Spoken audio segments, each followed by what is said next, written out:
Muffled sounds of cursing. Screeches of pain. Defiance. Rudeness. While bending and then snapping angel's wings. Contained within a concrete and glass chamber surrounded by instruments with scores of tentacles, monitors, measuring life and documenting death. The glass and cancer ward shows no prejudice or rules of its come-and-go occupant. To this day, my memory has either ruled out this one lady's name or is protecting me from it. She was a large, strong shell of a woman with a personality to match. Tattoos, both root in application and message, unevenly balanced. With words of love. Headstrong and defiant person. That cohesiveness was direct, rough, and unforgiving. She just seemed to appear one early morning. Nurses were more stressed than usual and apparently concerned with controlling their own tolerance. When they would enter this room, they seemed to hesitate, but destined to do so.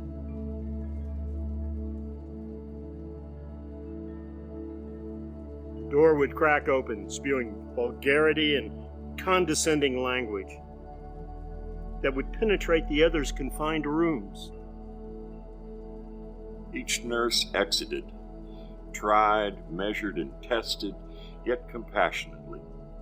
Our eyes would meet as I would pass the stretch or take occasional breaks from reality. Although her rudeness was offensive, the reason for it was understandable. The whole day has passed, yet not one visitor came to see her. On this floor, in these rooms, this was a first for me. I would notice she was in constant treatment from the great variety of treatment bags and machines of not common. It was 3 a.m. in the morning. The 2 rooms I watched closely were still quiet and comfortable as possible in this environment. I needed a smoke, so I stepped away for a bit. On return, as routine, I sanitized myself, stood in the vacuum entrance area to rid my clothes of all impurities.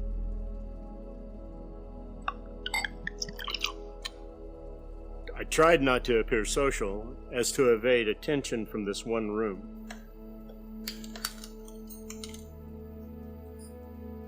Through the glass window, a commotion attracted my attention.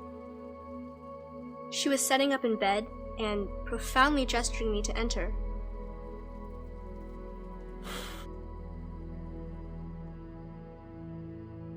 Glancing at the station nurse, she nodded yes, with an unspoken plea attached. Going out for a smoke and a drink, aren't you? I laughed at this, not expecting it. The cigarette for sure, not the drink. She would laugh like a sailor going to shore, then breaking into jerking and uncontrollable body motion. I didn't know how to react or what to do.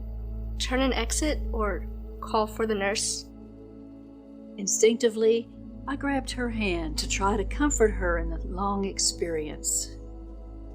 When she came to rest, she grasped my hand firmly, aimed at not letting go. On each finger there was a letter that formed the word L-O-V-E when combined. With concern out of ordinary for the person, she asked how my wife and friend are doing. Her bald head covered by a Budweiser scarf. Eyebrows and lashes long gone by chemo. Her eyes expressed feeling that only she could conjure. Welding tears that trickled in slow motion, she asked me to please stay and visit. She spoke about how her and her husband lived a sinner's life. Not raising their 3 children right. how the whole family's been in and out of jail. She seemed to recall happy times, but couldn't express them. She spoke of how 2 of her children had died in a car crash, and the 3rd had run away. Her husband had committed suicide, and she was all alone. It took very little time for me to now grasp and not let go. I let her talk without interruption. I listened for an hour as it calmed her to do so. Stories of her life were not fair, but shared not in shame or seeking pity. Slowly she fell back asleep. I went into the vacant waiting room and cried uncontrollably. As the sun broke the night and the floor once again became busy, I awoke to my love looking straight into my eyes at the joy of me being there. It's a new day of hope, faith, and the fighting spirit. During the morning routine, we settled in for our rigors of the day. The room of vulgarity fell melancholy on this day.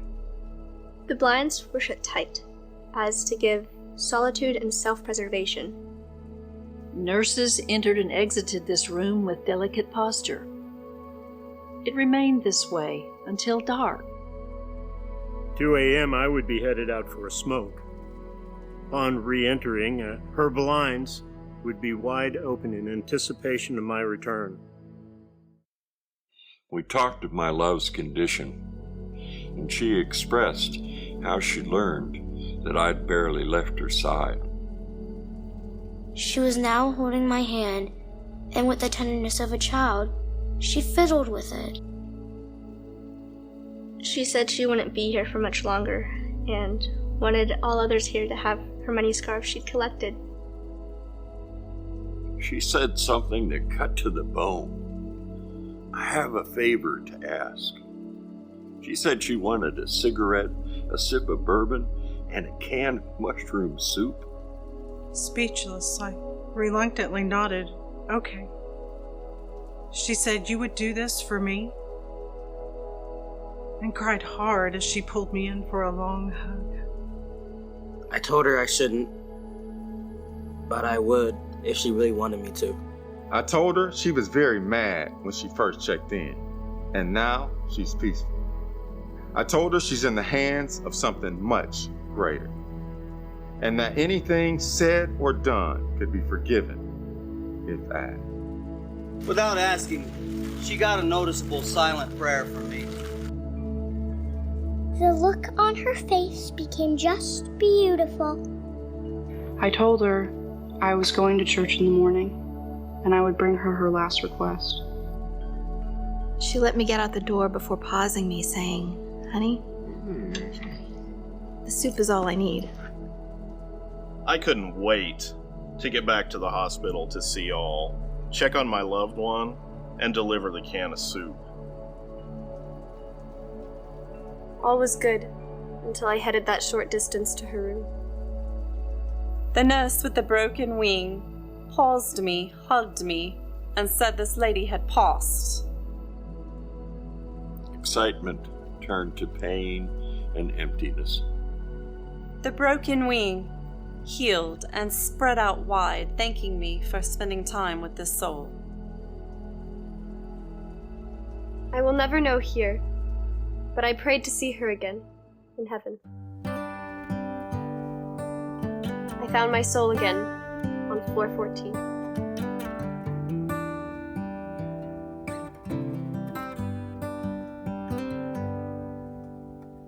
Say something like you love me and make my day, like you always do,